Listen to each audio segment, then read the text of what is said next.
Olá, meus amores de terceiro ano, que saudade de vocês, turminha do meu core. Então, como nós estamos deste lado e vocês aí, só resta, beijão pra vocês, tá? E dizer que estou realmente com saudade de todos. Todos. Não vou nem falar nome pra depois, tia, nem falou o meu nome, tá? Só lembrando que essa aula de hoje, que vocês vão estar acompanhando, ela é a revisão. Revisão essa que eu tinha programado para que vocês mesmos fizessem, mas devido a essa pandemia, né, a gente teve que fazer uma mudança de planos. Mas assim, nós vamos tentar aproveitar ao máximo, né, desses mecanismos aqui de comunicação, de aula juntamente com vocês. Então vamos lá. Aqui, pessoal, eu coloquei do livro 1 e 2 alguns assuntos que eu percebi que precisa dar assim, um certo reforço, né? E então eu coloquei as regras de eufonia, né? Acentuação gráfica, que eu achei importante também, los demonstrativos e los possessivos, los advérbios, o apócope, que também é um assunto bem complexo, uso de muy e mucho, que nós vimos assim muito rápido, logo entramos no recesso, né? Então vamos lá. A primeira regra de eufonia, gente, é o som da palavra, o som da fala. Então, a primeira regra, ela, resumindo aqui, ela diz que para evitar um choque vocálico cacofônico, antes de substantivo, que é o substantivo feminino singular, empezado por A, começado por A, né, que é a sílaba tônica, né, precedida ou não do H, e se usa ele, artículo, ele, em lugar de lá. Como assim, professora? Olha só, o exemplo. Ele aula. Vocês estão vendo aí? Ele aula. Eu não digo lá aula. Eu digo ele aula. Inclusive, nós fizemos até uma dinâmica em sala. Não sei se vocês lembram, nós fizemos uma dinâmica em sala onde tinha a colocação do ele e do lá. Ele água, que ele água, no caso, é masculino, não é feminino. No espanhol, é masculino. Ele água, ele aula, el árbol. Vamos à segunda regra. Para evitar um choque vocálico no eufônico da palavra, nós temos a conjunção copulativa y, que vocês estão vendo aí é o y, né, do inglês, que é substituída por a forma e quando viene seguida de uma palavra que empieza por el sonido vocal i, precedido ou não de h, que é la h em espanhol, seguida de consoante. Vamos a los ejemplos. Orlando e Inês trabalham nesta oficina. Orlando e Inês, que no espanhol não se diz i. Se eu fosse falar Orlando e Inês, ia estar assim, uma sequência de i na minha fala, entende? Então eu não digo Orlando e Inês, eu digo Orlando e Inês, porque os hispano-americanos, na língua de castelhano e espanhol, eles falam e, não falam i, eles falam e. Algumas pessoas até do Brasil também falam assim. Não usa i como nós nordestinos, não, usam e. Então vamos lá. Orlando e Inês trabalham neste escritório. Lembrando, pessoal, aí do falso cognato. Oficina não é oficina mecânica aqui não, tá, gente? Vocês lembram da dinâmica? Oficina é escritório. Então vamos lá. Este edifício se construiu com ladrilhos e hierro. Olha o H, a palavra hierro é com H, e anterior a ele eu tenho lá Y, que é I. Ela vale como I. Se eu fosse falar, por exemplo, esse edifício se construiu com ladrilhos e hierro, teria uma cacofonia, uma repetição de sons que na oralidade castelhana não é legal. Então, nenhuma pessoa vai estar cometendo esse erro. Quando na frente houver uma palavra começada com H, anteriormente eu utilizo lá Y, que é o Y. Eu comprei aguardente, limão e hielo. Hielo eu posso falar hielo porque na escrita hielo é com H, se escreve com laate, que é o H. Vamos para a terceira regra. Também por razões de eufonia, a conjunção disjuntiva o é substituída por a forma u, ou seja, a vogal u, quando vem seguida de uma palavra que empieza por o, precedida ou não de H. Ou seja, ela pode vir antes da palavra que tem H ou não. Mas olha só o exemplo. Eu me casaria com Norma ou Olga.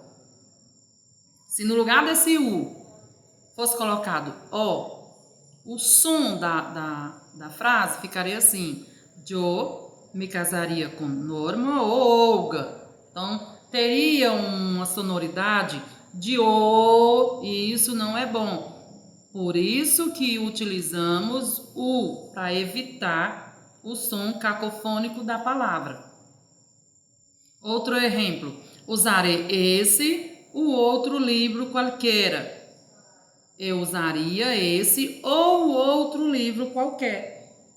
Mas como a palavra outro começa com o, que no caso no espanhol aí seria outro, né, gente? Então, anterior a ele eu utilizo o para evitar a eufonia. Tá certo, pessoal? Então, agora nós vamos passar para as regras generais de acentuação. No português, não sei se vocês lembram, nós temos as classificações de substantivo da acentuação tônica, que se divide em três. No espanhol são 4. No português, oxítona, paroxítona e proparoxítona. No espanhol, professor, agudas, lhanas, esdrúxulas e sobresdrúxulas. Pronto. No caso da aguda, digamos que seria similar à oxítona. Observem aí, o acento recai na última sílaba. Se a acentuação acaba em vocal, como por exemplo a palavra reloj, a sílaba forte no caso é o lor. Amor, que a sílaba forte é o mor. No português seria uma oxítona da vida. No espanhol chamamos de agudas. Papel, a sílaba forte aí é pel. Então nós temos aí outra aguda, similar à oxítona, tá, gente? Salão, observa que até a sílaba forte está com letra em caixa alta, justamente para vocês fazerem essa observação. Tabu, compás. Então essas palavras que a última sílaba ela é mais forte, ela é chamada de aguda. De acordo com as regras de acentuação, elas são agudas. Lhanas ou gravilhanas, que tem livros também que apresenta dessa forma, né? O acento recai na penúltima sílaba. A penúltima sílaba te lembra o quê? A paroxítona do português. A acentuação quando não acabam em N, S ou vogal, como por exemplo, cabelo. Lembrando, gente, que a pronúncia de uma palavra no português, ela difere do espanhol. São os heterotônicos. Vocês ainda não viram, mas vão ver. Heterotônicos, heterossemânticos lá na frente. Vamos lá. Cabelo, caça, pedra, lápis, açúcar, árbol. Então, essas sílabas que estão aí em caixa alta, como vocês estão vendo, elas são lhanas. Para ficar mais fácil de memorizar, ela se iguala à paroxítona do português. Essas são as mais complexas quando não apresentam acento, como por exemplo, caça, pedra, né? Elas não apresentam. Mas já no caso de açúcar, lápis, árbol, fica mais fácil de identificar porque já tem latilde, que é a acentuação tônica do espanhol. Vamos agora para as palavras esdrúxulas e sobresdrúxulas. São as mais fáceis, tá? Essas vocês vão se acalmar aí um pouquinho. O acento recai na última e na antepenúltima sílaba. Como, por exemplo, detalhe, todas elas levam acento. E assim estão distribuídas. Presta atenção. Película, observa aí o li, tá em caixa alta, ele é a sílaba tônica. Película, que é filme, né? Película é filme. Helicóptero, que é a sílaba forte, é o có. Então, da direita para a esquerda, dá para tu ter uma noção da primeira, segunda, terceira. Então, da terceira para a quarta e quinta sílaba, elas serão esdrúxulas ou sobresdrúxulas, que é o que vale ao, digamos, pró-paroxítono e pós-pró-paroxítono, se houvesse no português. Então, vamos a outro exemplo. Regime, não é regime não, gente, é regime. Olha o acento. Outra que é esdrúxula e sobresdrúxula. Pídecilo. Pídecilo é como se estivesse pedindo algo para alguém. E se esse alguém for uma pessoa do sexo masculino. Por isso que tem o pronome de complemento loi na frente. Quentacilo e lêcilo. Essas que têm o pronome de complemento, elas são as sobresdrúxulas. E essas anteriores aí, a essas sobresdrúxulas, são as esdrúxulas. Recapitulando novamente. As primeiras palavras, película, helicóptero e regime, são esdrúxulas. As palavras mais embaixo, um pouquinho aí da tela, pídecilo, quentacilo e lêcilo, elas têm pronome de complemento lo, então elas são sobresdrúxulas. Não tem erro, de maneira nenhuma. Um pouquinho de atenção, não dá para errar. Então, nesse próximo slide aqui, pessoal, tem as regras generais de acentuação, que diz o seguinte: quando separamos uma palavra em sílabas, podemos identificá-las por suposição, como, por exemplo, na pissarra. Observa aí de verde, o que está de vermelho e o que está de azul. La pissarra, o ra, que é o com 2 R's aí, está em verde, é a última sílaba. Se ela fosse, um exemplo, se ela fosse a sílaba forte, seria aguda. Tá? Pissar, usar, essa é a penúltima sílaba. Vamos supor que usar seria a sílaba tônica. Então, ela seria o quê? Lhanas ou gravilhanas, dependendo do livro que tem. No de vocês é lhanas, mas haverá livros que vocês vão encontrar o nome gravilhanas. Pi, que é a antepenúltima, no caso aí, o pi, ela é esdrúxula. Entenderam, pessoal? Então, de trás para frente, da direita para a esquerda, eu teria aguda, lhanas e esdrúxula. Não entraria aí a sobresdrúxula. Por quê? Porque nós não temos o pronome de complemento, não tem nenhum aí para ela se transformar em sobresdrúxula e também difere do acento que latíode não acompanha aí em nenhuma sílaba, tá? Em todas as palavras há uma sílaba que pronuncia com mais força. Todas aquelas que são tônicas, você sabe, você pronuncia com mais força. E a classificação se dá da seguinte forma. Olha a regrinha que tem aí, que é importante vocês acompanharem, né? Quando forem agudas, o tilde se acaba na vogal N ou S. Quando forem lhanas, o tilde aparece lá naquela palavra que tem N ou S, como por exemplo açúcar, que não tem, né? E esdrúxula, que sempre vão levar la tilde, que é o acento grave aí do espanhol, da língua espanhola, como por exemplo, médico.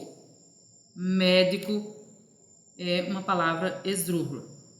Agora nós vamos para mais um conteúdo, los demonstrativos. No livro de vocês, apresenta os seguintes demonstrativos. Este, esta, estos, estas, esse, essa, esos e essas. Aquele, aquele, aqueles e aqueles. E você pode pensar assim, mas não é tudo igual? Não, não é. Vou lhes mostrar como não é. Los demonstrativos acontece da seguinte forma: este dicionário de inglês é muito bueno. Observa a setinha aí que quando eu falo este, ele está perto de mim. Ou seja, da minha pessoa aqui que falou agora no momento. Está perto de mim, então eu digo este. Esos livros estão na estanteria. Então, estes livros estão na estante. A estante já, digamos que ela vai estar um pouquinho distante de mim. Então, eu uso esos. Eu já não uso este. Este se estivesse aqui, pertinho de mim. Aquele já está na cara, que é o que está bem mais distante. Como, por exemplo, aquele rio é el Tajo. Né? O rio já vai estar mais distante.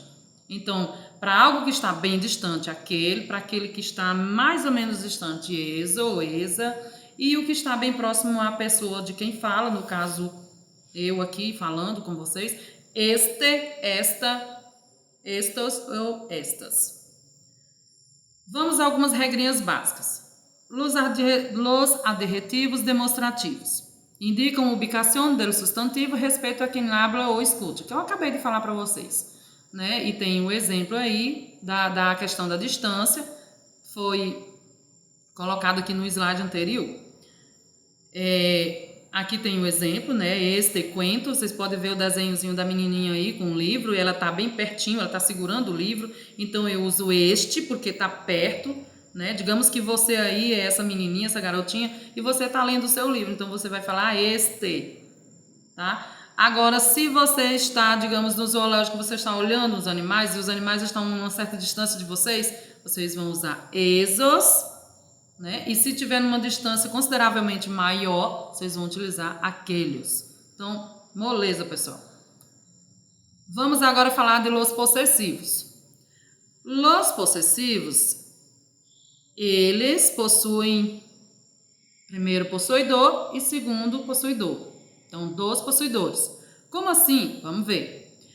O primeiro se refere a mi,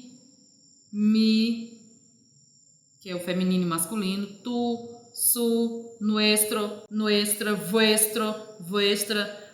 Observa aí o que está escrito em vermelho, em verde, em azul, e vocês vão entender. Tanto no masculino singular quanto no feminino singular. Tanto no masculino plural como também no feminino plural. Nesse slide aqui, nós temos os possessivos tônicos. O possuidor, no caso a pessoa que fala, no pronome personal, tem os pronomes aqui e a coisa possuída, o objeto possuído. Que se é meu, eu digo meu, mia, tuyo, tuya, suyo, suya, nuestro, nuestra. Tá bem separadozinho aí para vocês entenderem, tá? Tanto na cor vermelha como também na cor rosa. Os possessivos que estão no singular e os que estão no plural. Tá? Dá uma olhadinha direitinho. Tá similar ao material de vocês. Tá bem resumido, mas dá para entender. Tanto os possuidores de singular quanto do plural. Aqui eu coloquei uma tabela para ajudar.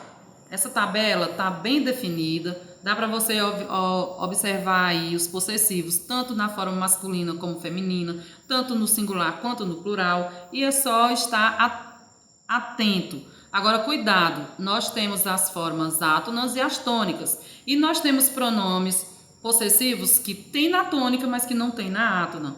Observa aí com cuidado, por gentileza. Aqui nesse próximo slide, nós temos os adjetivos possessivos. No quadro aí da imagem, olha que legal aí, que interessante. Te gusta mi falda? Para quem não sabe, falda não é fralda. Eu lembro de uma vez de um aluno, não sei se foi na turma de vocês, alguém me perguntou se falda seria fralda. Não é, falda é a saia feminina. Então, ela pergunta, te gusta mi falda? Ou seja, gostou da minha saia? Esse mi é um possessivo. É um possessivo singular, porque está referente à primeira pessoa do pronome personal singular, que é yo. Plural, nós temos mis, tu, sus, nuestro, vuestras e sus. E esse quadrinho aí, ele está interessante porque mostra aí um pouco de cada um. Cariño es idêntica a la falda de nuestra hija. Ou seja, amor é idêntica à saia de nossa filha. E a filha diz, é verdade, mamá, tu falda é igual a mi falda. Ela fez uma comparação aí, queria igualar aí com a filha, mas isso é outro contexto. Observem apenas os pronomes possessivos que aparecem nas falas, como por exemplo, mi, nuestra, tu, mi e sus. Ok. Seguindo aqui, advérbios e locuções adverbiais. De um contexto geral, nós, não lembro, acho que a gente já trabalhou esses advérbios, né? E aqui temos para vocês se lembrarem, né? Todavia, quizá, assim, arriba, muito, facilmente, dificilmente, se, talvez, e aí vai. Esses advérbios e as locuções adverbiais, a gente vai tentar aqui falar resumidamente um de cada coisa. Rapidinho aqui. Vamos lá. Nós temos aqui os advérbios, e os advérbios, vocês estão vendo aí, estão direcionando para duas setas. Tanto para o advérbio de complemento, como também para as locuções adverbiais. E as classes? As classes nós temos de advérbios de tiempo, né? Que é ontem, hoje, ahora, ayer. Lugar, aqui, aí, acá, lá, de modo, de quantidade, de afirmação, negociação, de dúvida. Dúvida quer dizer dúvida, viu? Nós temos também a subdivisão, que é as locuções adverbiais, e os verbos que complementam, os advérbios que complementam, no caso, é o verbo, é o adjetivo, é a oração e o advérbio. Vamos aqui no próximo para vocês entenderem melhor. Los advérbios são palavras que modificam um verbo, um adjetivo, até o próprio advérbio. Em la oración funcionam como circunstanciales, ou formando parte de modificadores. São invariáveis, já que não têm gênero ou número. E aqui eu coloquei alguns advérbios para vocês. No livro de vocês também tem uma lista bem generosa, então dão uma olhada lá direitinho, porque a lista do material de vocês ela tá bem rechonchuda. Aqui é só um aparato. Aí tem de dúvida, negação, quantidade, de modo, bien, mal, rapidamente, justamente. Tem também de afirmação e aí vai. Aqui é só para vocês recapitularem, tá, gente? Vamos às locuções adverbiales. Essa é preciso tomar cuidado. Uma coisa é o advérbio, outra coisa são as locuções. As locuções costumam pegar em prova. Afirmação, nós temos aí com certeza, de dúvida, de fato, intensidade. Temos de lugar, de modo, de negação, de tempo. No material de vocês, voltando de novo, vocês têm bastante locuções adverbiais que eu já vi. E nós já estudamos isso em sala. Então, deem uma lida direitinho em cada material, em cada slide. E vamos a algumas regras agora do apócope. Estamos finalizando aqui, tá, gente? Em espanhol, há casos em que algumas palavras perdem letras ou sílabas. E quando perdem essas sílabas ou letras, na língua espanhola, na gramática espanhola, é chamado de apócope. Eu coloquei alguns exemplos para vocês estarem lembrando. Por exemplo, buen é de bueno, que quer dizer bom. Gran é de grande. Primer, que é de primeiro. Un, que é uno. Tan, de tanto. Recién, reciente. Ninguno, ninguno. Tá, mas o que uma coisa tem a ver com a outra? Na escrita não vai ter muita coisa, não. Na fala, na eufonia, no som, é que ela vai apresentar aí a sua verdadeira utilidade. Olha o gráfico interessante aí, apócope. Apócope é a supressão de fonema ou uma sílaba no fim de determinada palavra. Tem aí mais exemplos para vocês, né? Como, por exemplo, mi, o mi, tu e o tu, só para vocês ampliarem aí o conceito. Agora nós vamos falar de muy ou mucho. O que é muy? Quando usar o muy? Quando usar o mucho? Muito simples. Todas as vezes que nós vamos utilizar o muy é quando o advérbio O muy é o advérbio, acompanha os adjetivos ou até outro advérbio. Quando, por exemplo, eu digo estou muito cansada. Cansada é um advérbio, então eu vou usar muy, eu não vou usar o mucho. Es muy temprano é advérbio de tempo. Temprano quer dizer cedo, então eu vou utilizar muy. Mi hijo está débil. Débil, pessoal, pelo amor de Deus, não é débil mental, nem coisa parecida. Débil quer dizer que está debilitado, que ele está doente. Então, mi hijo está muito débil, tá? O uso do mucho. Es usado quando aparece adjetivo e pronome indefinido, como adjetivo acompanha um substantivo e pode flexionar-se com gênero e número. Também funciona como advérbio quando vá com adjetivo ou substantivo precedido de outro advérbio. Também se utiliza ele advérbio mucho com as formas sintéticas de los adjetivos comparativos. Exemplos de uso de mucho. Hay muchos coches. Coches é substantivo, então eu uso mucho. Así es mucho más fácil. Assim, é muito mais fácil. Então, mas é advérbio de intensidade, mas eu tenho fácil na frente. Então, eu não posso usar o muy, tenho que usar o mucho. Necessito de uma casa muito maior. Muito. Porque maior é advérbio. Se fosse um adjetivo, eu poderia usar muy, mas não é advérbio. Com muito gosto, acepto tua invitação. Com muito gosto, aceito o teu convite. Então, recapitulando, pessoal, vocês observam a regra do muy, que são utilizadas antes do advérbio, antes do adjetivo ou do próprio advérbio, e do mucho. Lá no livro de vocês tem ela bem explanada, dêem mais uma olhadinha, que é muito importante, por isso que estou cobrando aqui no slide. E é isso. Foi bom estar com vocês. Acredito que todos vocês tenham meu WhatsApp. Qualquer dúvida, não se acanhe, não se intimide, não. Mandem dúvidas, porque nós vamos estar agora com esse material no canal, né? E a acessibilidade, ela é maior. Qualquer dúvida que vocês têm, podem e devem me procurar o quanto vocês necessitarem, tá bom? Beijão para vocês, tudo de bom, bons estudos e estou a postos para qualquer coisa. Beijos!